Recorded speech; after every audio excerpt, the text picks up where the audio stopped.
Do tempo que você sai da igreja evangélica até entrar na igreja católica, por onde você andou esse tempinho aí? Foi pouco tempo, né? 2, 3 anos? Foi, não. Na verdade, ali 14, 15, 16, 17, 18. 4, 5 anos a gente pode colocar aí, né? Eu fiquei rezando o terço em casa. Certo. Eu não entendia por que aconteceu. Vamos explicar às pessoas. Vamos.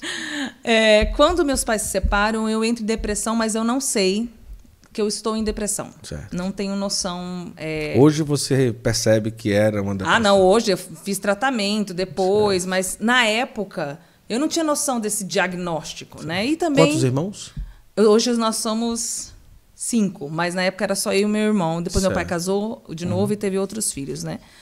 Meus irmãos lindos que eu amo demais.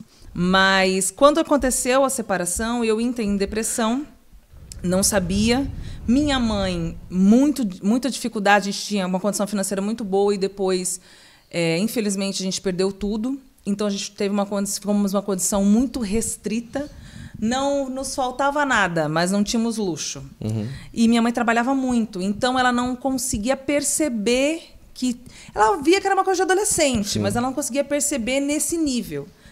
E eu já estava pensando em suicídio há um bom tempo, porque era uma dor física que eu tinha da tamanho da tristeza desse afastamento do meu pai, porque eu tinha um vínculo muito grande com ele.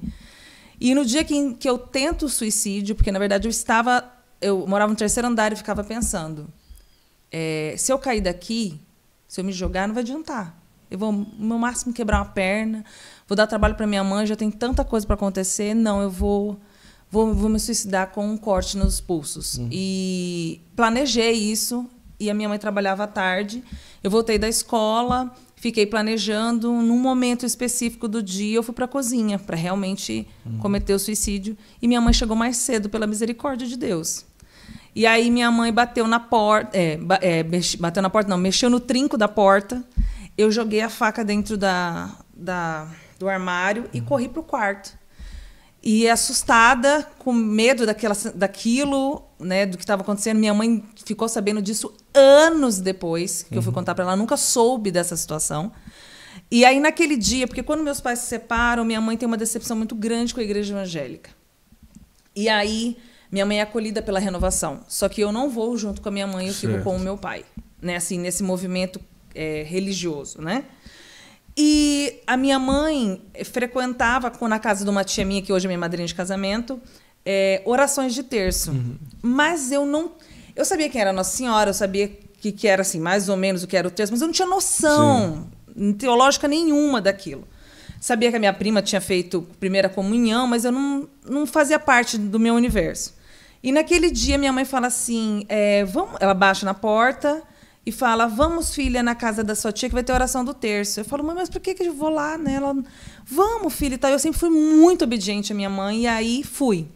Cheguei lá, ficou as senhorinhas todas rezando o terço, e eu fiquei no cantinho, assim, tipo, não entendendo nada. Falo sempre nas minhas pregações assim, louve e bendiga o nome dessas mulheres, porque elas mudaram a minha vida por estarem ali. Só pelo movimento delas ali. Eu acredito que tenha sido tipo um final de novena. Sim. Porque elas estavam rezando e tinha um padre. E aí, no final da oração, a minha mãe falou assim, filha, vai ter um sorteio. E eram uns ícones. Eu falei, mamãe, pra que eu vou pôr meu nome aí? Ela, bota o seu nome. Vai que você ganha. Eu falei, vou ganhar. Eu tipo, penso, gente, não faz conexão nenhuma isso que estava acontecendo. Mas aí coloquei meu nome e fui sorteada. Foi a única vez também que fui sorteada nesses troços. Rifa, esses negócios de igreja, essas coisas, esquece. E aí fui sorteada, e aí o padre foi me entregar o que eu tinha ganhado. E eu ganhei aquele quadrinho que é de Nossa Senhora de Fátima, de papel, assim, sim, que tem como rezar o terço e o tercinho.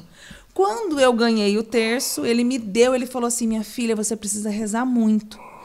E aquilo ficou na minha cabeça. Eu fui para casa, decidida a não voltar, a não cometer o suicídio.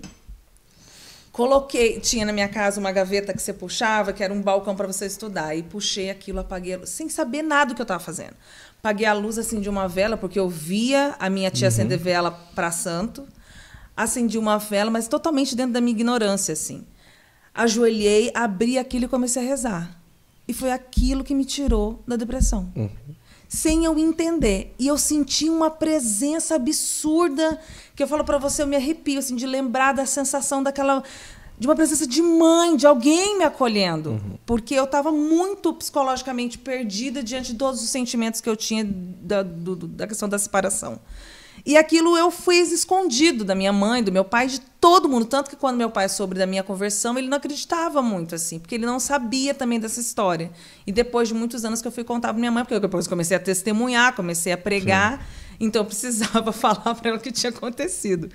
Mas foi dali então que virou a chave para esse encontro que eu tive com Nossa Senhora, porque eu sempre sentia que ela estava me devolvendo para o filho dela. Mas não assim. Significa que a partir dali você se engaja na igreja. Não. Eu fica uma coisa você em casa. Fica eu e Nossa Senhora. Caramba, né? Durante coisa linda, né? Muito tempo. E aí é Nossa Senhora que me pega pelo braço, que eu digo, porque eu tinha uma mania muito louca, que eu falava, quando eu estava namorando Adriano, eu fazia isso antes de namorar ele, mas quando a gente estava namorando, eu falava assim, para na igreja que eu vou lá falar com a Nossa Senhora rapidinho. Umas coisas assim. Aí eu descia do carro, tirava o sapato, porque eu achava que quem estava entrando num lugar santo. Coisa da minha cabeça. Entrava, falava com Nossa Senhora, voltava pro carro e... Ó, conversei com Nossa Senhora, tá tudo certo. Beleza. Numa dessas, eu trompo com uma coordenadora da Renovação Carismática, que era amiga do meu esposo, né? Na época, meu namorado. E aí ela fala, olha, por que você não vai no retiro? Então eu falo que foi Nossa Senhora que me levou pela mão, porque foi por conta dessa loucura. E aí eu trombei com essa mulher e aí tudo virou a chave, assim, porque aí eu tive o encontro pessoal com Jesus, né, assim, dentro da Renovação Carismática. Tive, falecido tio Toninho, que era de cura interior, e aí começaram os meus processos de cura.